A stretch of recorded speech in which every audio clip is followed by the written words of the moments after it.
जिले नागर कर्नूल के कलवाकर्ती में खादर भाई और उनके मुस्लिम साथियों ने एक हिंदू शख्स की आखिरी रसूमात अंजाम दी। तफसीलात के मुताबिक श्री सैलम हाईवे पर एक शख्स की हादसे में मौत हो गई थी। पोस्टमार्टम के बाद उसकी नाश को हैदराबाद ले जाने का फैसला किया गया था, लेकिन उसके मकानदार ने नाश को हैदराबाद लाने की उसकी बीवी को हिदायत दी।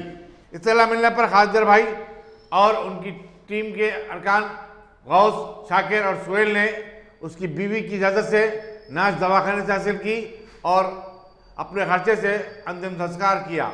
मेरा नाम अब्दुल खादर है, कलवाकुर्ती टीम, नागर कर्नूल डिस्ट्रिक्ट। मुझे सुबह फ़ोन आया सालम के हॉस्पिटल से, एक आदमी अयागारू नाम का एक आदमी मर गया, उसको कोई भी नहीं है। मतलब नौ सीका गुलम के है, हैदराबाद में रेनपुर है, सिलसिला में देखने के लिए मंदिर को गया अभी हमारा बंदा भाई, तो कोई भी नहीं है। हो गया हॉस्पिटल वाले फ़ोन करे, भाई तुम आके ज़रा करो प्रोग्राम बोल के, तो यही हॉस्पिटल को ले गए यहाँ पे करने। यहाँ से मुझे फ़ोन आया तो सालम फ़ोन करे थे हॉस्पिटल से, हिंदू भाई है मर गया, कोई भी नहीं है, इन लोगों को हैदराबाद ले जाने में मुश्किल हो रही, घर वाले नहीं आने दे रहे बोल के बोले, तो यहाँ पे ही कर रहे कलवाकुर्ती में, ये पंचकुल रोड पे।